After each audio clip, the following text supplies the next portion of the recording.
light, shooting 22-year-old Darlene Ferrin and 19-year-old Michael. Okay, so we're diving into the whole mystery of the Zodiac Killer, and you've brought some Wikipedia excerpts for us to dig into. Now, I've got to say, the thing that always gets me about this case, right, is how he used those coded messages. Like, what was that all about? You know, it's interesting. It wasn't just about hiding information. It was about control. It was about scaring people, but it was also about controlling the story. And the fact that we're still talking about it, well, that kind of proves it worked, doesn't it? It's like he knew exactly how to grab people's attention, keep them hooked. So one of the ciphers, we know it was solved, but what did we actually learn from it? And what might those other ones still be hiding? Well, the one we cracked, it gave us a little peek inside his head, you know? This need for attention, bragging about the crimes, really unsettling stuff. But the unsolved ones, those are like Pandora's box. Could be anything in there. Details about other crimes, maybe.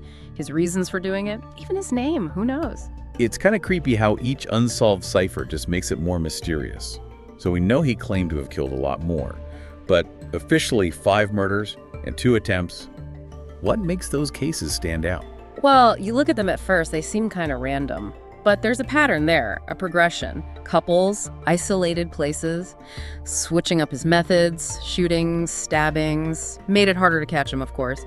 But yeah, the Lake Berryessa attack, that one was brazen. Right. The costume, the Zodiac symbol left on the car, it's like he wanted to make a statement. Exactly. It wasn't just about killing, it was about putting on a show. He wanted people to know, to be scared, to remember the symbol. It wasn't just proof, it was like building his brand almost. I know you've got the Paul Stein murder.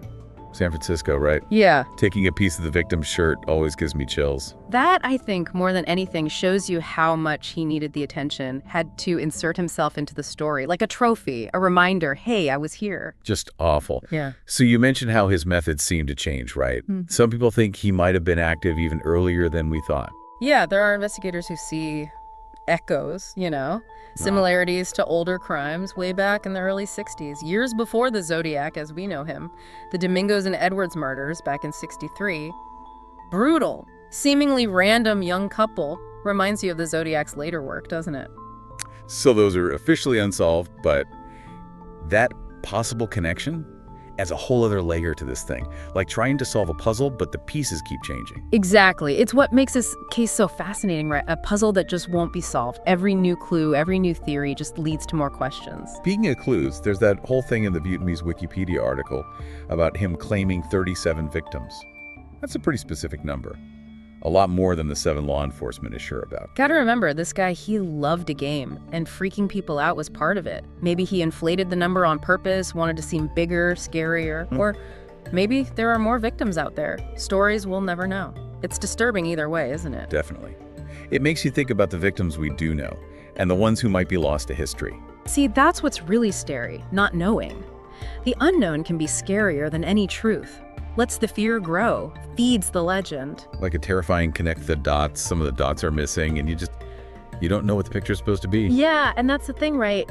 We might never really know how many people he hurt. It makes you think about all those what ifs. But even with the cases we do know about, I mean, the investigation itself was huge. All those hours, all that work, and so many dead ends. He was good. Careful. Like trying to catch a ghost. But there were suspects, right? I mean, the Wikipedia article mentions some, but it doesn't go into detail. Right, and there's a good reason for that. Being a suspect, it's not the same as being guilty. Just means the police were looking at you. Over the years, so many people have popped up on their radar. Some just because they were in the wrong place at the wrong time. Others, maybe they fit a profile or even claim to be the Zodiac. So no real proof, which makes you wonder, did he just stop? Or did he disappear, blend back into normal life, taking his secrets with him? That's the million-dollar question, right? And it's why we're still talking about him. Did he die? Changed his ways so much nobody made the connection. Or is he out there somewhere, living a regular life with this huge dark secret? It's enough to keep you up at night, that's for sure. You know, it's funny you should say that. This case, it's like vampirin. It's captured everyone's imagination. Books, documentaries, even a movie. Why do you think that is? Why are we still so obsessed with the Zodiac after all this time? Well, I think it's like, he hit a nerve, you know? The ciphers, those creepy letters, the costume, it's all so mysterious, so unsettling. It's like we look at him and we see our own fears reflected back. The fear of the unknown, of violence, of never knowing the answers. And there's something about a case like this, isn't there? All the pieces are there, but we just can't quite put them together. Exactly. It reminds us that sometimes there are no easy answers. But it's not all just fear and mystery, though. The Zodiac case, it actually changed how we investigate crime, how we try to understand it. You mentioned how we use the ciphers, the communication, Yeah. as a weapon, like he was playing with the police, using their own curiosity against him. Right, and that forced them to adapt. They had to get better at understanding the criminal mind, at predicting what someone like that would do next. It was the beginning of criminal profiling, really, looking beyond the evidence, trying to get inside the head of the killer. And forensic science has come a long way since then too, hasn't it? Back then, DNA evidence, that wasn't really a thing. Imagine if it had been. We might be having a very different conversation right now. Absolutely. He came along right when forensic science was starting to change. Think about it. DNA, better fingerprints, facial recognition. If they had all that back then, who knows? It's strange, isn't it, looking back at how they used to solve crimes? It seems like a different world. It does. But even with what they had, the Zodiac case, it pushed them forward. New techniques, working together, thinking differently. They had to try and catch him. It's a strange thing to think about, but this terrible, tragic thing, it actually helped make things better. Yeah. It just goes to show you, progress, it can come from the strangest places. Sometimes it's the darkest times that force us to find a better way. And that's what's really interesting about the Zodiac's legacy, right?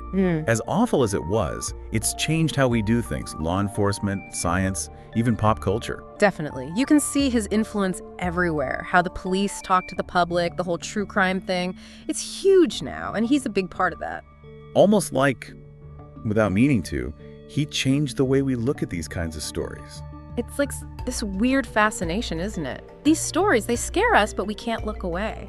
Because deep down, they remind us that we're all vulnerable, that bad things happen, and sometimes we never get the answers. And maybe, just maybe, that's even more true when we're talking about someone like the Zodiac, a mystery that's never been solved, a ghost story that never ends. It's kind of crazy, all this fascination, and we still don't know for sure who he was. Does that make it even more compelling, you think, the fact that he got away with it? Oh, absolutely. I mean, think about it. He's a legend, right? A myth, almost. And because he was never caught, the story never really ends. He represents that fear that some things we'll just never know. It's scary, but there's something about it. Trying to solve those puzzles, figure out his next move, even though we might never get the full picture. It's like we need to make sense of it. You know, we crave order, understanding. And a case like this, it throws everything out of whack. So we try to fill in the blanks. Theories, speculation. It's what keeps the fascination alive. So as we wrap up this deep dive, what's the one thing you hope our listener really takes away from all of this? I think it's a reminder. As scary as it is, this case, it shows us where we're vulnerable. It pushed us to get better, to learn more. And yeah, even now, with all our fancy technology, some mysteries, they stay unsolved. It's true. Sometimes the scariest stories are the ones that are real. Well, to everyone listening, I have to say, dive into those sources yourselves. The details, the ciphers, all of it. Maybe you'll spot something everyone else missed. You never know, you might just crack the case wide open.